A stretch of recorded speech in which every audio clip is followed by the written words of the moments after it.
Hi friends, welcome to Shamin Institute and welcome to Shamin Institute Daily Current Affairs. August 2025 ఉన్న current affairs discuss చేద్దాం. So ముందుగా headlines.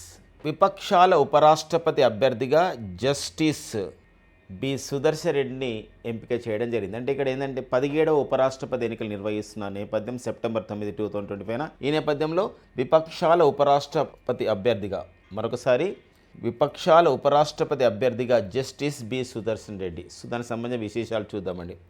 And భారత ప్రధాని మోదీతో China విదేశాంగ మంత్రి వాంగ్ యీ భేటీ. MiG-21 యుద్ధ విమాన స్థానంలో తేజస్ మార్క్ 1Aని ప్రవేశపెట్టబోతున్నట్లు రక్షణ శాఖ ప్రకటన. మిస్ యూనివర్స్ ఇండియా 2025 టైటిల్ విజేత Manika Vishwakarma. And sky was never the limit పుస్తకం మనకు న్యూస్లో ఉంది బుక్. సో ఎవరు రాశారు, ఏ విషయం రాశారు చూద్దామండి. ఇవ్వండి మనకి ఆగస్టు 20, 2025 ఉన్నటువంటి కరెంట్ అఫైర్స్ హెడ్లైన్స్. ఇప్పుడు 1 by 1 so current affairs discuss చేద్దాం. దాంతోపాటుగా స్టాక్ జీకే అంశాలు కరెంట్ అఫైర్స్ కోణంలో వచ్చినటువంటి స్టాక్ జీకే అండ్ నెక్స్ట్ వచ్చేసి bullets points, current affairs bullets points మొత్తం కూడా డిస్కస్ చేసుకుందాం. సో చూద్దామండి. సో విపక్షాల ఉపరాష్ట్రపతి అభ్యర్థి justice B Sudarshan Reddy. So friends మనకి జూలై 21, సో దీని పూర్వపర్వాలు చూడాలండి. జూలై 21, 2025 సో జగదీప్ ధంకడ్ ఉపరాష్ట్రపతిగా ఉన్న వీరు రాజీనామా చేయడం జరిగిందనమాట. ఎప్పుడైతే జగదీప్ ధంకడ్ రాజీనామా చేశారో so election commission of India ప్రకటించింది ఒక ఉపరాష్ట్రపతి ఎన్నికల్ని నిర్వహిస్తున్నట్టు. సో మరి వచ్చే నెల అంటే సెప్టెంబర్ 9, 2025 ఉపరాష్ట్రపతి ఎన్నిక నిర్వహిస్తుంది ఎలక్షన్ కమిషన్ ఆఫ్ ఇండియా. మరి భారత ఎన్నికల సంఘం నిర్వహిస్తుంది సెప్టెంబర్ 9, 2025. అయితే ఈసారి ఉపరాష్ట్రపతి ఎన్నికకి ఒక ఉపరాష్ట్రపతి సంబంధించిన వైస్ ప్రెసిడెంట్ ఆఫ్ ఇండియాకు ఎలక్షన్కి రిటర్నింగ్ అధికారిగా ఎవరుంటున్నారంటే రాజ్యసభకి సెక్రటరీ జనరల్ అయినటువంటి సెక్రటరీ జనరల్ అయినటువంటి ఎవరంటే రాజ్యసభ సెక్రటరీ జనరల్ అయినటువంటి ఎవరంటే వారు పిసి మోడీ, ప్రమోద్ చంద్ర మోడీ ఉండబోతున్నారు. సో ఆ విషయాన్ని గమనించండి. అయితే మరి ఇప్పుడు ఎన్డీఏ కూటమి ఉంది ప్రజెంట్ అధికారంలో ఉన్నది ఎన్డీఏ కూటమి కేంద్ర ప్రభుత్వంలో నేషనల్ డెమోక్రటిక్ అలయన్స్ అని చెప్పేసి అంటాం. మరి ఎన్డీఏ ఉపరాష్ట్రపతి అభ్యర్థిగా సో ఎన్నికలు ఎవరు నిలబెట్టబోతుందని చెప్పేసి అంటే ఇక్కడ మనకి ఒకని సిపి రాధాకృష్ణన్ని నియమిస్తున్నట్టు ప్రకటించడం జరిగింది. సో మరి ఇలాంటి దరిమిలా మనకి ఏంటంటే ఇప్పుడు మళ్ళీ ఎన్డీఏ కూటమి సిపి రాధాకృష్ణ అయితే ప్రతిపక్షంలో ఉన్నటువంటి ఇండియా కూటమి అంటాం, Indian national development inclusive alliance అని చెప్పేసి ఇండియా కూటమి ఉందండి. ప్రధానంగా కాంగ్రెస్ పార్టీ ప్రతిపక్ష హోదా ఉంది. మరి విపక్షాల అభ్యర్థిగా అంటే ఇండియా కూటమికి సంబంధించినటువంటి ఇండియా కూటమికి సిపి రాధాకృష్ణ అయితే ఇండియా కూటమికి ఈ యొక్క ప్రతిపక్ష నాయకుల తరపున విపక్షాల ఉపరాష్ట్రపతి అభ్యర్థిగా జస్టిస్ బి సుదర్శన్ రెడ్డిని సో ఎంపిక చేయడం జరిగిందనమాట. సో ఇప్పుడు ప్రధానంగా పోటీ సిపి రాధాకృష్ణ, బి సుదర్శన్ రెడ్డి మధ్య ఉండబోతుంది. ఇది 17వ ఉపరాష్ట్రపతి ఎన్నికలలో. ఓకేనా, 17వ ఉపరాష్ట్రపతి ఎన్నికలు ఏ రోజు నిర్వహిస్తారు? So September 9, 2025. సో మరి జస్టిస్ బి సుదర్శన్ రెడ్డి గారి యొక్క నేపథ్యం ఏంటంటే వీరు తెలుగు రాష్ట్రాలకు చెందినవారు, తెలుగు రాష్ట్రాల్లో తెలంగాణకు చెందినవారు. సో తెలంగాణలోని రంగారెడ్డి జిల్లా ఆకుల మైలారంకు చెందినవారు. అక్కడే జన్మించడం జరిగింది. ఏపీ హైకోర్టు న్యాయమూర్తిగా పనిచేశారు ఉమ్మడి ఆంధ్రప్రదేశ్ ఉన్నప్పుడు. తర్వాత 2005 డిసెంబర్ 5న గౌహతి హైకోర్టు ప్రధాన న్యాయమూర్తిగా నియమితులు కావడం జరిగింది. అంటే ఒక రాష్ట్ర హైకోర్టు, గౌహతి అంటే ఇక్కడ ఏంటండి అస్సాం రాష్ట్ర హైకోర్టు ప్రధాన న్యాయమూర్తిగా నియమితులయ్యారు. అంతేకాకుండా 2007 జనవరి 12 నుండి 2011 జూలై 7 మధ్య భారత సుప్రీంకోర్టుకి న్యాయమూర్తిగా కూడా పనిచేశారు. అంతేకాదండి 2013 సంవత్సరంలో గోవా లోకాయుక్తగా నియమితులు కావడం జరిగింది. లోకాయుక్త సో వివిధ సంబంధించిన అవినీతి ఆరోపణలు కానివ్వండి, వివిధ అలిగేషన్స్ ఆరోపణలు వచ్చినప్పుడు వాటిపైన ఇన్వెస్టిగేషన్ చేయడం ఒక అముడ్స్మెంట్గా ఉండేదే లోకాయుక్తగా మనం చెప్పొచ్చు అనమాట. ప్రతి రాష్ట్రం కూడా లోకాయుక్త నియమించుకుంటుంది. ఇలాంటి క్రమంలో మరి గోవా లోకాయుక్తగా పనిచేశారు. ఒక్కోసారి అడిగే అవకాశం ఉంది. ఎందుకోసమంటే సో ఇండియా కూటమి ఉపరాష్ట్రపతి అభ్యర్థిగా జస్టిస్ బి సుదర్శన్ రెడ్డి గారు ఎంపిక చేయబడ్డారు. వారి గురించి సరికాంది ఏంది సరైంది అన్నప్పుడు ఈ అంశాలు మనం చూసుకోవాలండి. నెక్స్ట్ చూద్దామండి. జస్టిస్ సుదర్శన్ రెడ్డి గారు ఇక్కడ రాష్ట్రంలో హైకోర్టు న్యాయమూర్తి కానివ్వండి, హైకోర్టుగా అంతేకాకుండా ఒక రాష్ట్ర హైకోర్టుకు ప్రధాన న్యాయమూర్తిగా ఉన్న నేపథ్యంలో, అంతేకాకుండా భారత సుప్రీంకోర్టుకు న్యాయమూర్తిగా పనిచేసిన నేపథ్యంలో వారు ఇచ్చినటువంటి ఒక కీలక తీర్పులు, ఒక ఇంపార్టెంట్ సంబంధించిన ఒక వర్డిక్ట్స్ అంటారు. ఇంపార్టెంట్ వర్డిక్ట్స్ ఏమైనా ఉన్నాయా? ఇంపార్టెంట్ అంటే కొన్ని ఇంపార్టెంట్ వర్డిక్ట్స్ ఉన్నాయండి. ఒకటి వచ్చేసి ఛత్తీస్గఢ్లో తీవ్రవాదులను ఎదుర్కోవడానికి ఏర్పడిన సల్వా జుడము నిషేధిస్తూ ఓకేనా తీర్పు ఇవ్వడం జరిగింది. సల్వా జుడము అంటారండి. సో మహేంద్ర కర్మ నాయకత్వంలో ఏర్పాటు చేయబడ్డారు. అంటే ఈ సంబంధించినటువంటి అంటే నక్సలైట్ల కార్యకలాపాలని అణిచివేయాలని అనే ప్రధానమైన ఉద్దేశం. ఈ నక్సలైట్ల కార్యకలాపాలు లేకుండా చేయాలని చెప్పేసి అక్కడ స్థానికంగా ఉన్న యువతకి ఏం చేశారంటే ఒక పోలీస్ అధికారిని నియమించుకోవడం, అంటే పోలీసుగా నియమించుకోవడం జరిగింది. ఎలాంటి ట్రైనింగ్ ఇవ్వకుండానే అలా గన్లు కూడా ఇచ్చారనమాట. అలాంటిది సల్వా జుడమ్ వ్యవస్థ మహేంద్ర కర్మ అనే వ్యక్తి దీన్ని స్టార్ట్ చేశారు. తర్వాత క్రమంలో దీన్ని బ్యాన్ చేశారు అనుకోండి, దీన్ని తీసేశారు. కానీ దానికి కారణం ఏంటంటే ఛత్తీస్గఢ్లో తీవ్రవాదులను ఎదుర్కోవడంలో ఏర్పడిన సల్వా జుడమ్ను నిషేధిస్తూ ఇచ్చిన తీర్పు ఎవరంటే జస్టిస్ సుదర్శన్ రెడ్డి గారు ఒక న్యాయమూర్తిగా ఇవ్వడం జరిగిందనమాట ధర్మాసనంలో ఉన్నప్పుడు. అంతేకాకుండా ఆర్మీ వైద్య కళాశాలల్లో, ఆర్మీ మెడికల్ కాలేజెస్లో ఎవరైతే రిటైర్మెంట్ అయినటువంటి ఆర్మీ సిబ్బంది ఉంటుందో, రిటైర్మెంట్ అయినటువంటి డిఫెన్స్ సిబ్బంది ఉంటుందో వాళ్ళ పిల్లలకి ఒక అడ్మిషన్స్ ఇవ్వడం లేదు. అలాంటప్పుడు అది రాజ్యాంగ విరుద్ధం అని చెప్పేసి ఆర్మీ వైద్య కళాశాలల్లో కూడా అడ్మిషన్లపై ఒక తీర్పు అనేది ఇవ్వడం జరిగిందనమాట. న్యాయమూర్తులపై PIL పబ్లిక్ ఇంట్రెస్ట్ లిటిగేషన్ అంటామండి, అంటే ప్రజా ప్రయోజన వాజ్యం అని చెప్పేసి అంటాం. సో మన భారత సుప్రీంకోర్టులో మరి జస్టిస్ BN భగవతి గారు సుప్రీంకోర్టుకి పనిచేస్తున్నప్పుడు, ప్రధాన న్యాయమూర్తిగా పనిచేస్తున్నప్పుడు ప్రవేశపెట్టినటువంటి ఒక గొప్ప విషయమే ప్రజా ప్రయోజన వాజ్యం, పబ్లిక్ ఇంట్రెస్ట్ లిటిగేషన్ అని చెప్పేసి అంటాం.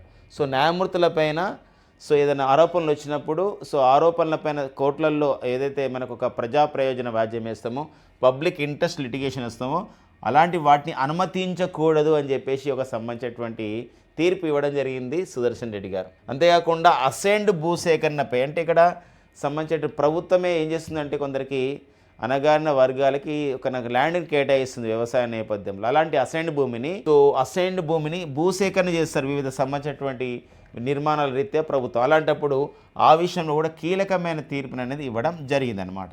ఎవరండి ఇవన్నీ కూడా అంటే జస్టిస్ సుదర్శన్ రెడ్డి గారు ఇచ్చినటువంటి కీలకమైనటువంటి తీర్పులు. ఒకటి, ఛత్తీస్గఢ్లోని తీవ్రవాదులను ఎదుర్కోవడానికి ఏర్పడిన సల్వా జుడమ్ నిషేధిస్తూ తీర్పిచ్చారు. ఆర్మీ వైద్య కళాశాలలో అడ్మిషన్లపైన తీర్పిచ్చారు. న్యాయమూర్తులపై ప్రజా ప్రయోజన వాజ్యం, పబ్లిక్ ఇంట్రెస్ట్ లిటిగేషన్ను అనుమతించరాదన్న తీర్పిచ్చారు. ఎసెండ్ భూమి సేకరణ పైన కూడా కీలక తీర్పు ఇచ్చినటువంటి ఒక చారిత్రాత్మక తీర్పులు సుదర్శన్ రెడ్డి గారి యొక్క సొంతం అనమాట ఆ తీర్పుల విషయంలో. సో మనకి ఇప్పుడు మనకు ఒక సంబంధించిన అంశంగా చూసుకోండి. తర్వాత మరి 17వ ఉపరాష్ట్రపతి ఎన్నికలు సెప్టెంబర్ 9, 2025 నిర్వహిస్తున్నారు. సెప్టెంబర్ 9, 2025 17వ ఉపరాష్ట్రపతి ఎన్నికలు నిర్వహిస్తున్నారు. ఇలాంటి క్రమంలో కొంత సమాచారం మనకి ఇవ్వడం జరిగింది న్యూస్ పేపర్లో. సో ఏంటంటే ఎగ్జామినేషన్ పాయింట్ ట్యాబ్లో గతంలో ఉపరాష్ట్రపతి ఎన్నికల్లో యునానిమస్గా, అంటే ఇక్కడ ఏకగ్రీవంగా ఎన్నికైన వాళ్ళు ఎవరు ఉన్నారా అంటే ఎస్ అండి. ఎవరంటే సర్వేపల్లి రాధాకృష్ణన్ గారు, అంటే మొదటి ఉపరాష్ట్రపతి, గోపాల్ స్వరూప్ పాఠక్, జస్టిస్ మహమ్మద్ ఇదేతుల్లా అండ్ శంకర్ దయాల్ శర్మ అనమాట. వీళ్ళు ఏకగ్రీవంగా యునానిమస్గా ఎన్నిక కావడం జరిగిందనమాట. అంటే వీళ్ళు పోటీ చేస్తున్నప్పుడు ఎవ్వరు కూడా ప్రత్యర్థులు ఆపోజిషన్ వాళ్ళు ఎవరు కూడా పోటీ చేయలేదు. సో ఇదనమాట. అంటే ఇంతవరకు మన భారత ఉపరాష్ట్రపతి ఎన్నికల్లో ఎంతమంది ఏకగ్రీవంగా ఎన్నికయ్యారు అని చెప్పేసి అంటే నలుగురు.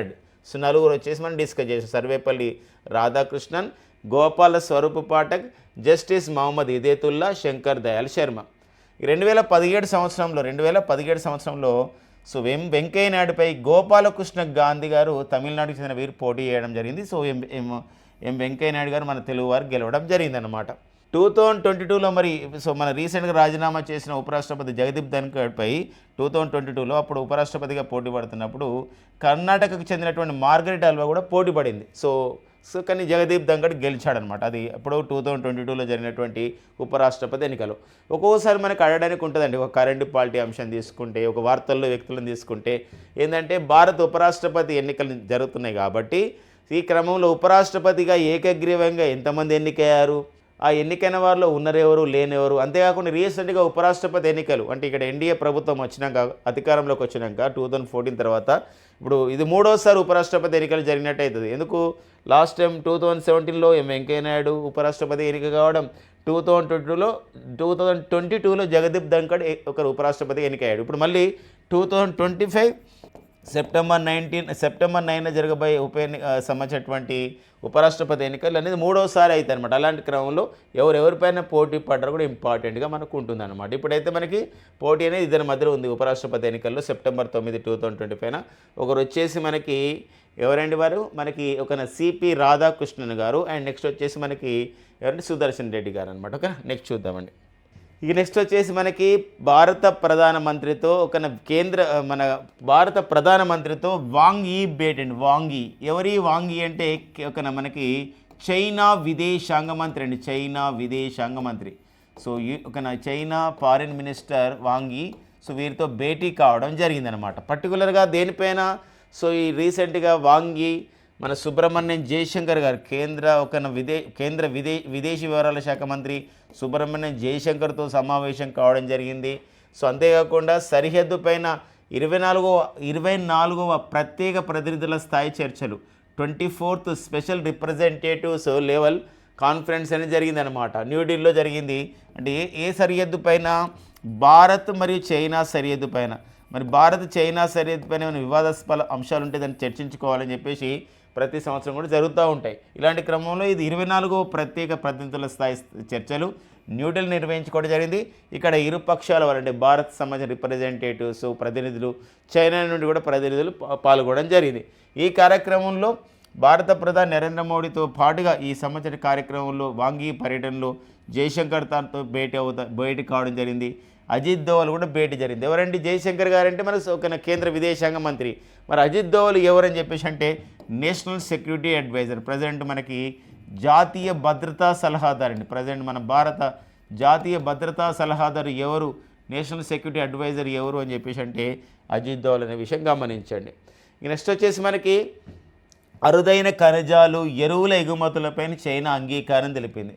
సో మనకి గతంలో జరిగినటువంటి భారత్ చైనాల మధ్య గాల్వన్ లోయ సంఘటన, ప్యాంగాంగ్ సంబంధించిన సంఘటన అయిన తర్వాత ఈ ప్యాంగాంగ్ సరస్సు దగ్గర ఒక సంఘటన జరిగిందనమాట. ఈ గాల్వన్ లోయ సంఘటన జరిగింది. ఇలాంటి క్రమంలో భారత్ చైనా సంబంధాలు అనేది సో చాలా బలహీనం ఉన్నాయి. అలాంటి క్రమంలో ఈ పర్యటన మరింతగా మద్దతు తెలుపుతున్న పరిస్థితి ఉంది. అందుకోసమే సో ఇక్కడ అరుదైన ఖనిజాలు, ఒక రేర్ మెటల్స్ ఉంటాయి, మన ఇండస్ట్రీస్ అవసరాల గురించి ఉంటాయి, క్రిటికల్ మినరల్స్ ఉంటాయి. అలాంటి వాటి ఒక ఎగుమతులపైన అంటే చైనా మనకి ఎగుమతి చేసే విషయం పైన అరుదైన ఖనిజాలు అండ్ ఎరువుల ఎగుమతులు అంటాం. అంటే ఇక్కడ ఏంటంటే ఫర్టిలైజర్స్ సంబంధించినటువంటి ఎక్స్పోర్ట్స్ ఎవరు చైనా చేస్తారు, మనం ఇంపోర్ట్ చేసుకుంటున్నాం. అలాంటి వాటిపైన చైనా అంగీకారం తెలుపనున్నట్లు ఒక సంబంధించిన వార్త ఇవ్వడం జరిగిందనమాట. ఇక దీనిపైన మాత్రం ఇంకా అధికారిక ఒప్పందం జరగలేదు.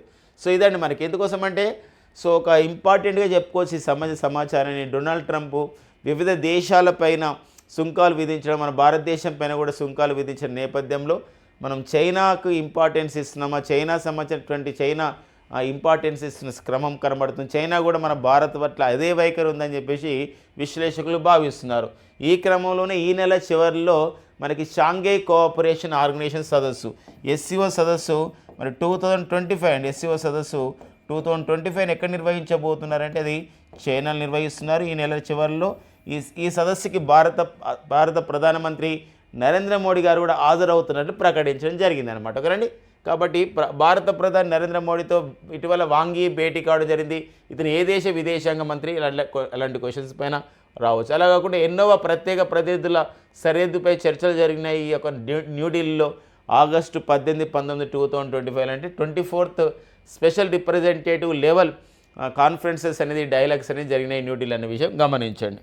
నెక్స్ట్ వచ్చేసి మనకు ఒక సంబంధించినటువంటి ఒక సైన్స్ అండ్ టెక్నికల్ అప్డేట్లో ఒక ఆర్టికల్ రావడం జరిగిందండి ఈనాడు పేపర్లో. దాన్ని మనం చేయడం జరిగింది. సూపర్ సాలిడ్ అని చెప్పేసి అంటామండి. సో మరి ఇతను SRM విశ్వవిద్యాలయ సంబంధించి ఒక ప్రొఫెసర్ ఈ ఆర్టికల్ రాశారు.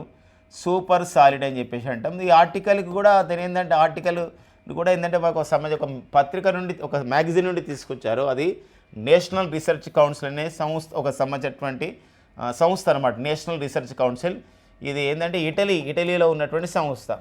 ఏందండి ఇది అంటే సూపర్ సాలిడ్ని సృష్టించిన ఇటలీ శాస్త్రవేత్తలు they created the super solid. ఒక సూపర్ సాలిడ్ని వాళ్ళు క్రియేట్ చేశారు. అసలు సూపర్ సాలిడ్ అంటే ఏంది, మనకి సాలిడ్ ఉంటుంది, గ్యాస్, వాటర్, మనకి ఏంటంటే లిక్విడ్ ఉంటుంది, అంటే సాలిడ్ స్టేట్ ఉంటుంది, లిక్విడ్ స్టేజ్ ఉంటుంది, అండ్ లిక్విడ్ స్టేజ్ ఉంటుంది, అండ్ గ్యాసియస్ స్టేజ్ అంటాం. అంటే ద్రవ, వాయు, ఘన స్థితులు ఉంటాయి.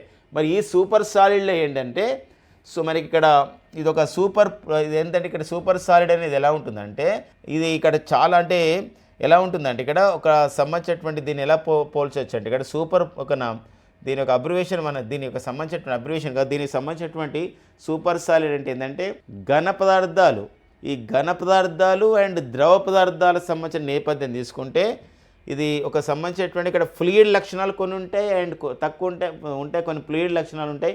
At the same time solid యొక్క సంబంధించిన లక్షణాలు ఉంటాయి. ఎలానో చూద్దామండి. అంటే రెండు విరుద్ధ లక్షణాలైన ఘన ద్రవ్యత్వాలను కలిగి ఉండే ప్రత్యేక పదార్థ స్థితిని మనం ఏమంటామంటే సూపర్ సాలిడ్ అంటామండి. ఎలా తయారు చేశారు దీన్ని అంటే దీన్ని ఎలా తయారు చేశారు చూడండి. ఇక్కడ మనకి ఇమేజ్లో చూడొచ్చు. గాలియం ఆర్సనైడ్ అనే సెమీకండక్టర్ పదార్థంపై లేజర్ కాంతి చేశారు, లేజర్ కాంతి ఫోకస్ చేశారు. అలాంటప్పుడు కాంతి కణాలను మనం ఏమంటామంటే కాంతిలో ఉన్న శక్తిని మనం ఫోటాన్స్ అని చెప్పేసి అంటాం. ఫోటాన్లు ఆ మాస్లో ఉన్నటువంటి ఆ ద్రవ్యరాశిలో ఉన్నటువంటి ఎలక్ట్రాన్లు ఈ రెండు కలిసి ఏం చేస్తున్నాయండి ఇక్కడ పొలారిటాన్ని ఏర్పాటు చేయడం ద్వారా ఈ సూపర్ సాలిడ్ అనేది ఏర్పడింది. అంతేకాకుండా ఒకవైపు స్ఫటికం లాంటి అనునిర్మాణం కలిగి ఉంటుంది, మరోవైపు సూపర్ ఫ్లూయిడ్లెస్ ఘర్షణ లేకుండా నిరంతరంగా ప్రవహించగలదు అని చెప్పేసి అంటే ఇక్కడ రెండు లక్షణాలు ఉంటాయి కాబట్టి ఇది మన సూపర్ సాలిడ్గా చెప్పవచ్చు అనమాట. భవిష్యత్తులో ఈ సెమీకండక్టర్ పరిశ్రమలో కానివ్వండి, భవిష్యత్తులో ఇక సంబంధించిన వివిధ సాంకేతికతలో వివిధ పరిశ్రమల అభివృద్ధులలో కూడా ఇది ఎంతో కీలకంగా ఉపయోగించబడబోతుంది ఈ సూపర్ సాలిడ్ అనే విషయం గమనించండి. ఎగ్జామినేషన్ పాయింట్ ఆఫ్ అడిగితే ఏంటంటే సూపర్ సాలిడ్ అంటే ఏంటి, ఈ సూపర్ సాలిడ్ని క్రియేట్ చేసినటువంటి ఒక నేషనల్ రీసెర్చ్ కౌన్సిల్ అనేది ఏ దేశానికి చెందింది, ఇలాంటి అంశాలు మనకి ఇంపార్టెంట్గా చూసుకోవాల్సినటువంటి అవసరం మనకు ఉందన్నమాట. ఓకేనండి, నెక్స్ట్ చూద్దాం. సో మనకి MiG-21 అండి. మరి MiG-21 యుద్ధ విమానాలు ఇవి మనము రష్యా నుండి దిగుమతి చేసుకోవడం జరిగిందండి. రష్యా నుండి దిగుమతి చేసుకున్నాం. ఈ రష్యా నుండి దిగుమతి చేసుకున్న MiG-21 యుద్ధ విమానాలు సో మనకి రాను ఏమవుతుంది ప్రమాదాలు జరుగుతున్నాయి యూజ్ చేసిన క్రమంలో. అలాంటి క్రమంలో MiG-21 యుద్ధ విమానాలని ఉపసంహరించుకోవాలి అని చెప్పేసి విత్డ్రా చేసుకోవాలి మన ఈ సంబంధించినటువంటి డిఫెన్స్లో అని చెప్పేసి గతంలో కేంద్ర ప్రభుత్వం నిర్ణయించింది. ఈ క్రమంలోనే ఈ MiG-21 యుద్ధ విమాన స్థానంలో తేజస్ మార్క్ 1Aని ప్రవేశపెట్టబోతున్నట్టు ప్రకటించడం జరిగింది. ఇందులో ఒక అప్డేట్ ఏంటంటే సెప్టెంబర్ 2025లో MiG-21 యుద్ధ విమానాలను ఉపసంహరిస్తున్నారు. ఎక్కడ మన భారత వైమానిక దళం నుండి అంటే ఇండియన్ ఎయిర్ ఫోర్స్ నుండి ఇండియన్ ఎయిర్ ఫోర్స్ నుండి యుద్ధ విమానాలను ఉపసంహరిస్తున్నారు. ఇలాంటి క్రమంలో మరి MiG-21 స్థానంలో ఏది ప్రవేశపెట్టబోతున్నారు అంటే తేజస్ మార్క్ 1A అనే ఒక యుద్ధ విమానాన్ని ప్రవేశపెడుతున్నారండి. ఆల్రెడీ గతంలోనే మన భారత రక్షణ శాఖ మన defence acquisition council DAC defence acquisition council అని చెప్పేసి అంటామండి. మరి డిఫెన్స్ యాక్విజిషన్ కౌన్సిల్ అనేవారు ఏం చేయడం జరిగిందంటే గతంలోనే 97 తేజస్ మార్క్ 1 యుద్ధ విమానాలను కొనుగోలు చేయడానికి 67,000 రూపాయల కాంట్రాక్ట్ని HAL అనే సంస్థకి ఇచ్చారు. HAL సంస్థ ప్రత్యేకత ఏంటంటే బెంగళూరు కేంద్రంగా పనిచేసిన HAL సంస్థనే ఈ తేజస్ యుద్ధ విమానాలను తయారు చేసింది ఆ క్రమం. అంతేకాదు ఇప్పుడు ఏం చేశారంటే మరో 83 అనమాట. మరో 83 తేజస్ మార్క్ 1A అంటే గతంలోనే 83 మళ్ళీ ఇప్పుడు 97 మొత్తం 97 83 తేజస్ మార్క్ 1A యుద్ధ విమానాల కొనుగోలు కూడా 48,000 కోట్ల రూపాయలు ఈ విధంగా తేజస్కి ఇవ్వడం జరిగింది. అంటే ఎవరికి ఇచ్చారు? HALకి ఇచ్చారు. అంటే మొత్తం 2 సార్లు మన భారత రక్షణ కొనుగోలు మండలి DAC అంటాం. DAC ఇంతవరకు ఇక్కడ 97 ఒకసారి అండ్ 83 ఒకసారి అంటే సుమారుగా మనం చూసినట్లయితే 180 అండి. 180 యుద్ధ విమానాలని ఆ విధంగా కొనుగోలు చేస్తుంది భారత వైమానిక దళ అవసరాల నేపథ్యంలో. ఇలాంటి క్రమంలో సో మరి మరొకసారి మనం న్యూస్లో ఎందుకు ఈ అవసరం వచ్చిందంటే మనం MiG-21 యుద్ధ విమానాలని భారత వైమానికుల నుండి మనం విత్డ్రా చేసుకుంటున్నాం, తీసేస్తున్నాం అనమాట. ఆ యుద్ధ విమానాల స్థానంలో భర్తీ చేసేది ఏంటంటే తేజస్ మార్క్ 1A అనే విషయాన్ని గమనించండి. క్వశ్చన్ ఎలా వస్తుందంటే సో రష్యా తయారీకి చెందిన MiG-21 యుద్ధ విమాన స్థానంలో ఏ యుద్ధ విమానాన్ని ప్రవేశపెడుతున్నారంటే తేజస్ 1A. ఇప్పుడు ఎన్ని కొనుగోలు చేస్తున్నారంటే ఇది HAL నుండి హిందుస్థాన్ ఏరోనాటిక్స్ లిమిటెడ్ నుండి 180 కొనుగోలు చేస్తున్నారు. 83 తొలి దశ, 97 రెండవ దశ మొత్తం కూడా కొనుగోలు చేస్తున్న విషయాన్ని గమనించండి. సో ఇలా దీన్ని అప్డేట్ మనం చూద్దామండి. HAL Hindustan aeronautics limited Bengaluru కేంద్రంగా పనిచేస్తున్న సంస్థ అండి. బెంగళూరు కేంద్రంగా HAL పనిచేస్తుంది. మరొక అంశం గమనించినట్టయితే సో మరి ఇది డీకే సునీల్ దీనికి నేతృత్వం వహిస్తున్నారు. ఈ తేజస్ యుద్ధ విమానం అంటాం, దీన్ని మనం లైట్ కాంబాట్ ఎయిర్ క్రాఫ్ట్ అంటాం, ఎల్సిఏ. ఎల్సిఏ అంటే ఏంటంటే లైట్ కాంబాట్, ఏదండి లైట్ కాంబాట్ ఎయిర్ క్రాఫ్ట్ అండి, లైట్ కాంబాట్ ఎయిర్ క్రాఫ్ట్ అని చెప్తామండి. సో తేలికపాటి యుద్ధ విమానం కోట హరినారాయణ గారు. సో కోట హరినారాయణ గారు గుర్తుపెట్టుకోండి. ఈ తేజస్ యుద్ధ విమానం తయారీలో విశేషంగా కృషి చేసిన శాస్త్రవేత్తలు ఒకరు డాక్టర్ కోట హరినారాయణరావు గారు. కోట హరినారాయణ, అందుకే వీరిని ఏమంటామంటే ఫాదర్ ఆఫ్ ది తేజస్ ఒక ఫైటర్ ఎయిర్ క్రాఫ్ట్. తేజస్ యుద్ధ విమానాల, తేలికపాటి యుద్ధ విమానాల పితామహుడిగా ఎవరు పిలుస్తామండి? కోట హరినారాయణ గారు పిలుస్తామన్నమాట. అది ఇప్పుడు ఆ అంశంగా గమనించాలి. ఇటీవల కాలంలో భారత వైమానిక దళానికి కావాల్సినటువంటి ఓకేనా భారత వైమానిక దళానికి సంబంధించి కావాల్సినటువంటి యుద్ధ విమానాలని సప్లై చేసే విషయంలో హెచ్ఏఎల్ చాలా నిర్లక్ష్యం చేస్తుంది, కొంచెం టైం టేకన్ ఎక్కువ తీసుకుంటుంది అనే విషయం పైన ఎందుకు అసలు హెచ్ఏఎల్ వాళ్ళు ఇంత టైం తీసుకుంటున్నారు ఈ యొక్క యుద్ధ విమానాల తయారీ విషయంలో అని చెప్పేసి ఎందుకు డిలే అవుతుంది, ఎందుకు లేట్ అవుతుంది, ఈ యొక్క తేజస్ యుద్ధ విమానాల తయారీలో ఎక్కువ సంబంధించిన కాలయాపన జరుగుతుంది అనే విషయం పైన ఒక అధ్యయనం చేయడానికి ఒక కమిటీ కూడా వేశారు. అదే మనకి ఒక రాజేష్ కుమార్ సింగ్ కమిటీని వేయడం జరిగిందనమాట. మరి ఎవరండి? కేంద్ర రక్షణ శాఖ కార్యదర్శి నేతృత్వంలో అలా గతంలో చేయడం జరిగిందనమాట. ఆ విషయాన్ని గమనించాలండి. మరొక అంశం గమనించండి. హెచ్ఏఎల్ అభివృద్ధి చేసినటువంటి తేలికపాటి యుద్ధ విమానం పేరు తేజస్. హెచ్ఏఎల్ అభివృద్ధి చేసినటువంటి తేలికపాటి హెలికాప్టర్ లైట్ కాంబాట్ హెలికాప్టర్ వచ్చేసి హెచ్ఏఎల్ అభివృద్ధి చేసిన తేలికపాటి యుద్ధ హెలికాప్టర్ వచ్చేసి దాని పేరు ఏం పేరు పెట్టారండి? ప్రచండ్ అని పేరు పెట్టడం జరిగింది. ప్రచండ్ అని పేరు పెట్టడం జరిగిందనమాట. ఓకేనా, నెక్స్ట్ చూద్దాం. ఎన్సీఆర్టీ పుస్తకాల్లో ఆపరేషన్ సింధూర్ పాఠాలు. సో మనం వరుసగా కథనాలు చూస్తూ ఉన్నాం. ఎన్సీఆర్టీ ఈ మధ్యకాలంలో ఎన్నో మార్పులు తీసుకొచ్చింది. ఎన్సీఆర్టీ తమ సంబంధించిన పుస్తకాలు national council for the education research and training అని చెప్పేసి అంటామండి. National council for the educational research training అంటాం. 1961లో ఏర్పాటు చేయబడ్డ సంస్థ మినిస్ట్రీ ఆఫ్ ది ఎడ్యుకేషన్, కేంద్ర విద్యాశాఖ పరిధిలో పనిచేస్తున్న సంస్థ. మనకి దినేష్ ప్రసాద్ సక్లాని, ఈ దినేష్ ప్రసాద్ సక్లాని అనేవారు ప్రజెంట్ ఎన్సీఆర్టీకి మనకి డైరెక్టర్గా పనిచేసిన నేపథ్యం ఉంది. మరి ఎన్సీఆర్టీ పుస్తకాల్లో పర్టికులర్గా 3rd క్లాస్ నుండి 12th క్లాస్ పుస్తకాల్లో అనుబంధ బోధనాంశం అంటే ఇక్కడ ఏంది అడిషనల్ మాడ్యూల్స్ అని చెప్పేసి అంటాం. దేనిపైన అంటే ఆపరేషన్ సింధూర్ సంబంధించిన అంశం పైన. ఫ్రెండ్స్, మనందరూ తెలుసు ఎప్పుడైతే మనకి ఏప్రిల్ 22, 2025 జమ్మూ కాశ్మీర్లోని అనంతనాగ్ జిల్లాలో మరి బైసరన్ వ్యాలీలో ఉన్నటువంటి పహల్గాం ప్రాంతంలో లష్కరే తోయిబాకు చెందినటువంటి ది రెసిస్టెంట్ ఫ్రంట్ చెందిన ఉగ్రవాదులు చెలరేగిపోయారు. మన భారత పర్యాటకులు 26 మందిని పొట్టన పెట్టుకున్నారు. ఇలాంటి క్రమంలోనే వెంటనే మనం May 7, 2025 పాక్ ఆక్రమిత కాశ్మీర్లోని 5 ఉగ్రవాద స్థావరాలని, పాకిస్తాన్లోని 4 ఉగ్రవాద స్థావరాలని, మొత్తం 9 ఉగ్రవాద స్థావరాలని మట్టుబెట్టడం జరిగింది. దీనికి పెట్టిన పేరే ఆపరేషన్ సింధూర్. వ్యోమికా సింగ్ అండ్ సోఫియా ఖురేషి లాంటి మహిళలు ఎంతో గొప్ప వీరవనితలు దీనికి నాయకత్వం వహించడం జరిగింది ఆపరేషన్ సింధూర్ అనే కార్యక్రమానికి. ఇలాంటి క్రమంలో మరి ఆపరేషన్ సింధూర్ అనేది భారత్ చేసినటువంటి ఒక గొప్ప పోరాటంలో భాగంగా చెప్పుకుంటున్నాం కాబట్టి మరి స్టూడెంట్స్కి, మన భారతదేశంలో విద్యార్థులు ఉన్నారు, పాఠశాల చదువుకున్న విద్యార్థులు, వారికి మన దేశం యొక్క సైనిక శక్తి, మన దేశం యొక్క రక్షణ శక్తి, మన దేశం యొక్క సైనికుల యొక్క పరాక్రమం, వేలర్ అంటాం, డైనమిజం తెలియాలని చెప్పేసి 3 నుండి 12వ తరగతి విద్యార్థులకి అనుబంధ బోధనాంశంగా ఆపరేషన్ సింధూర్ని చేర్చడం జరిగింది. ఇది ఒక క్రమం అన్నమాట. 3rd క్లాస్ నుంచి 8th క్లాస్ వరకు 3 నుండి 8వ తరగతి విద్యార్థులకి ఆపరేషన్ సింధూర్ ఒక వీరగాథ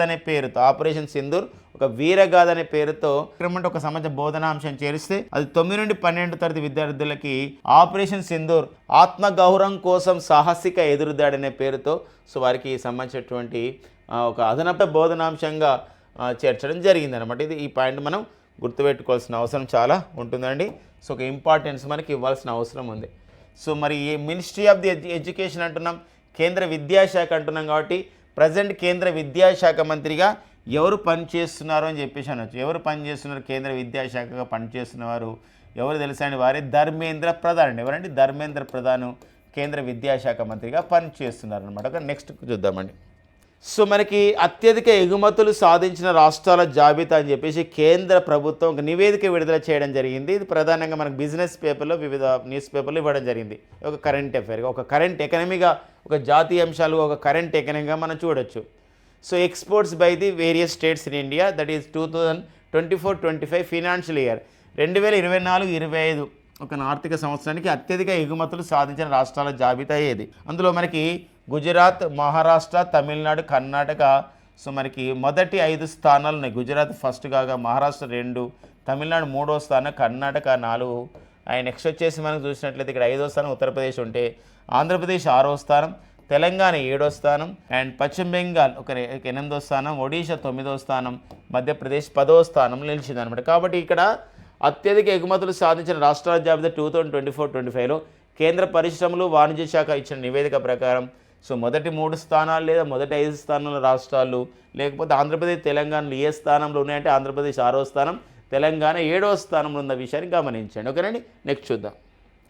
ఎయిర్ ఇండియా, భారత విమానయాన సంస్థ ఎయిర్ ఇండియాకు ఎస్ఏఎఫ్ను సప్లై చేయబోతున్నారు. ఎస్ఏఎఫ్ అంటే ఏంటంటే ఇక్కడ సో ఒక సస్టైనబుల్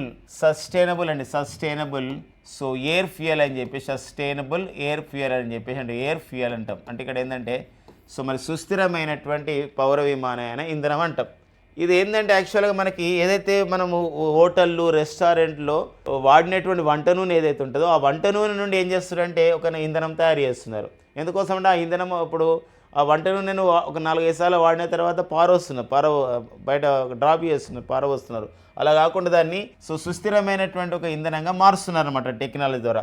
ఎక్కడ మారుస్తున్నారంటే ఇది హర్యానాలోని పానిపట్టు వద్ద ఉన్నటువంటి ఇండియన్ ఆయిల్ కార్పొరేషన్ ఒక నాకు సంబంధించిన రిఫైనరీలో, ఇండియన్ ఆయిల్ కార్పొరేషన్ రిఫైనరీలో సంబంధించినటువంటి ఈ యొక్క దాన్ని ఉత్పత్తి చేస్తున్నారు. దేని ఉత్పత్తి చేస్తున్నారు?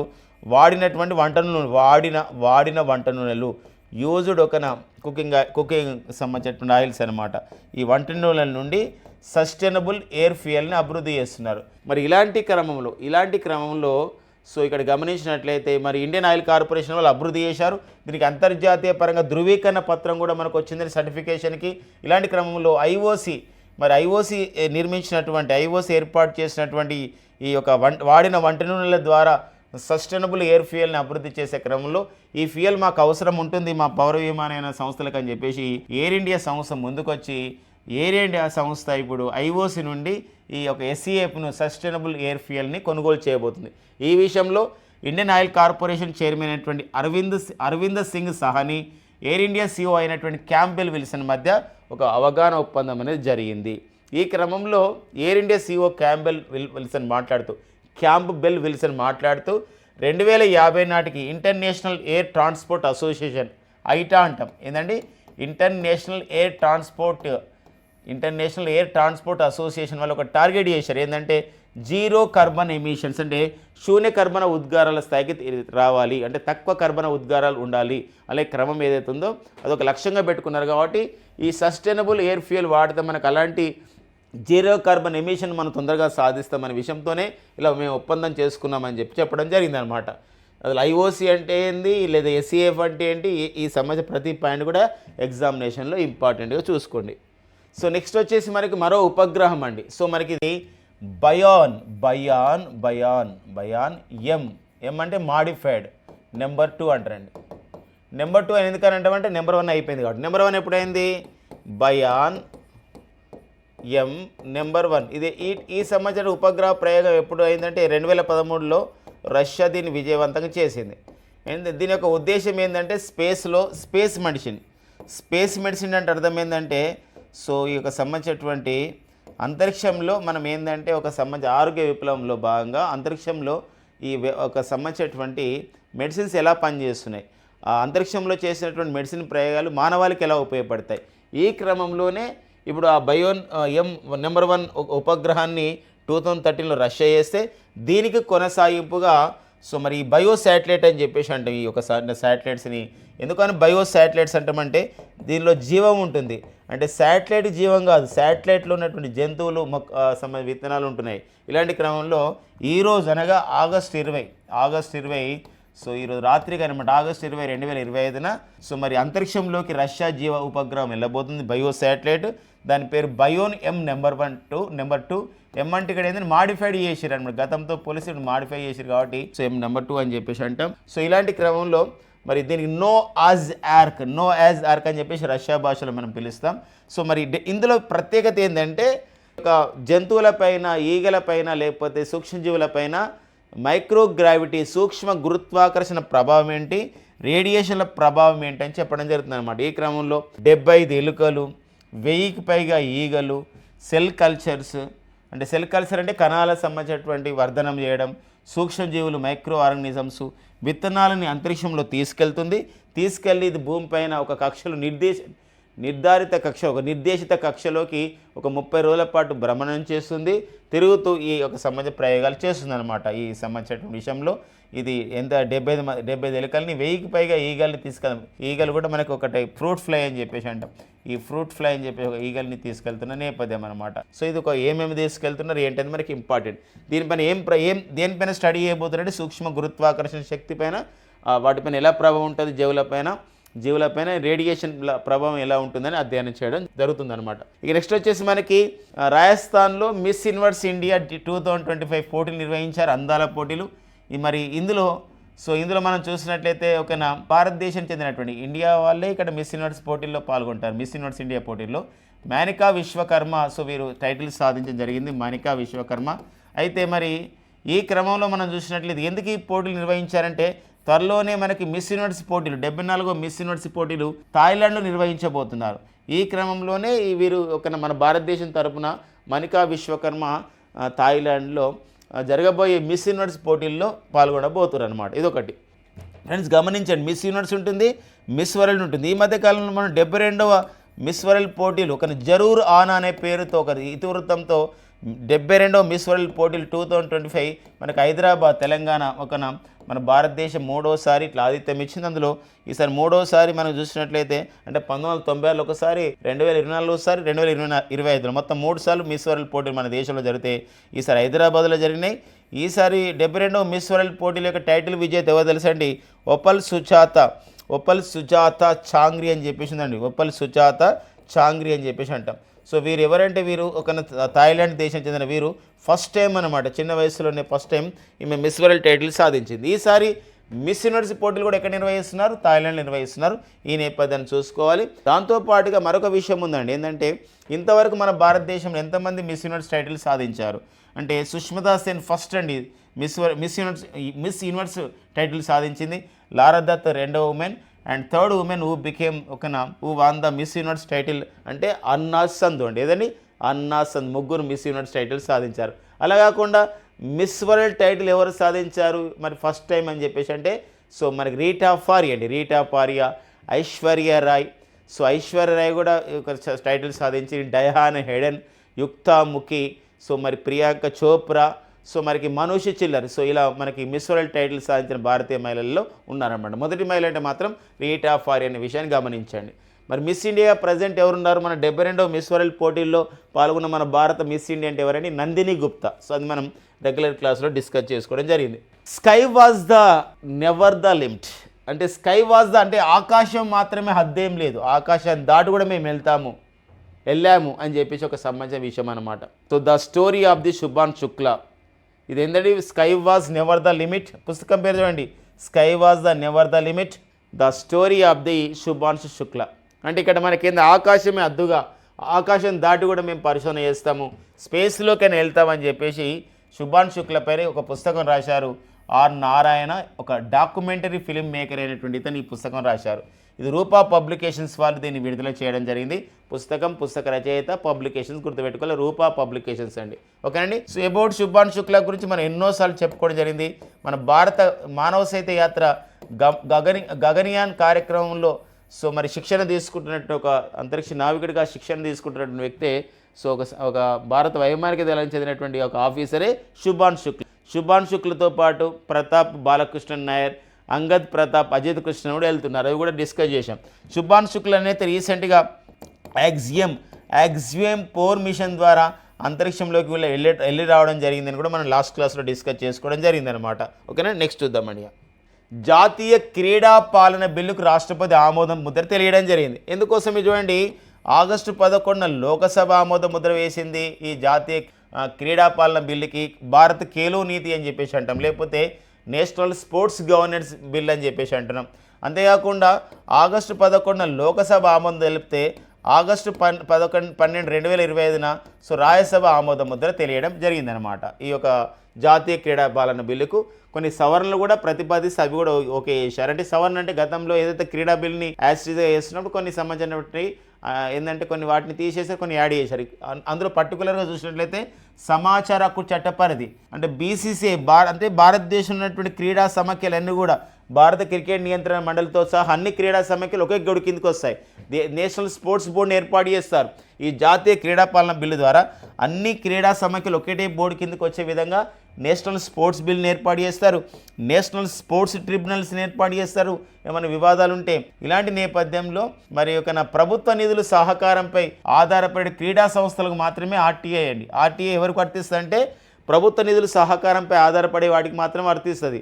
బీసీసీఐ అనే సంస్థకి ఒక ప్రభుత్వ నిధులు అవసరం ఉండదు. సో ఎందుకోసం ఐపీఎల్ అంటే పెద్ద పెద్ద టోర్నమెంట్ నిర్వహిస్తుంది, ఎక్కువగా చాలా వరకు కూడా స్పాన్సర్ ద్వారా ఆదాయం వస్తుంది. కాబట్టి బీసీసీఐని ఇప్పుడు ఏం చేశారంటే ఆర్టీఐ పదవి నుండి తొలగించడం జరిగిందనమాట. మిగతా క్రీడా సంస్థలకు మాత్రమే అంటే గవర్నమెంట్ ఫండ్స్ అందుతున్నటువంటి సహకారంపై ఏవైతే క్రీడా సంస్థలు ఉంటాయో వాటి మాత్రమే ఆర్టీఐ పరిధిలోకి వస్తాయని చెప్పేసి ఉందన్నమాట. ఇది ఒక గెజిట్ నోటిఫికేషన్ కూడా రావడం జరిగింది. కాబట్టి మనకి ఆగస్టు 19, 2025 ఈ బిల్లు ఆమోదించడంతో మరి ఇదే ఇప్పుడు ఏమైంది, జాతీయ క్రీడా పాలన bill national sports governance bill అనేది ఏమైందంటే చట్టంగా ఒక చట్టంగా మారడం జరిగిందనమాట. కాబట్టి దీనిపైన మనకి స్పోర్ట్స్ అప్డేట్లో ఇంపార్టెంట్గా ఉంటుందండి. నెక్స్ట్ వచ్చేసి మనకి Sham's DNA daily news analysis అండి. ఇంకా మరి బుల్లెట్స్ పైన డిస్కస్ చేద్దాం కరెంట్ అఫైర్స్ జీకే నుండి. భారతదేశంలో మొట్టమొదటి సినిమాగా ఇవి వాళ్ళు ప్రకటించుకున్నారు ఎవరైతే తీసారో వాళ్ళు ప్రకటించుకున్నారు. అది మనకి యాస్టీస్గా పేపర్లో ఇచ్చారు ఈరోజు. భారతదేశంలో మొట్టమొదటి సినిమా అంటే ఆర్టిఫిషియల్ ఇంటెలిజెన్స్తో తీసిన సినిమా ఇది నైషా అండి. ప్రపంచంలోనే మొట్టమొదటి ఫుల్ లెంత్ ఏఐ ఫిలిం అంటే భారతదేశంలో మొదటి సినిమా అయితే నైషా, ప్రపంచంలోనే ఫుల్ లెంత్ ఫిలిం అనమాట. అంటే ఇక్కడ నైషాలో అక్కడక్కడ మాత్రమే ఏఐ యూజ్ చేస్తారు ఆర్టిఫిషియల్ ఇంటెలిజెన్స్, కానీ ప్రపంచంలో మొట్టమొదటి ఫుల్ లెంత్ ఏఐ ఫిలిం అంటే లవ్ యూ అని చెప్పేసి ఒక సంబంధించిన సినిమా అండి. భారత్లో మొట్టమొదటి ఏఐ ఫీచర్ ఫిలిం అంటే మొత్తం సినిమా అంతా కూడా ఏఐతో ఆర్టిఫిషియల్ ఇంటెలిజెన్స్తో ఉంటుందన్నమాట సినిమా. అది మహారాజా ఇన్ డెనిమ్స్ అండి. బాగా గుర్తుపెట్టుకోండి, ఇక్కడ మొట్టమొదటి సినిమా నైషా, కొద్ది బాగా మనకు అందులో ఏఐ టెక్నాలజీ ఉంటుంది. ప్రపంచంలో మొట్టమొదటి full length AI film love you. భారతదేశంలో మొట్టమొదటి ఏఐ ఫీచర్ ఫిలిం అంటే మహారాజా ఇన్ డెనిమ్స్. చక్మక్ రాయి పుస్తక రచయిత ఎవరు అని చెప్పేసి అంటే రమేష్ కార్తిక్ నాయక్ అండి. మనం గతంలో కేంద్ర సాహిత్య అకాడమీ కూడా వచ్చింది. సో మన తెలుగువారు తెలంగాణ వారు. సో ఆ పుస్తకం మనకు న్యూస్లో ఉందండి. సిన్సినాటి అమెరికాలో జరుగుతున్నటువంటి ఓపెన్ టెన్నిస్ ఇది.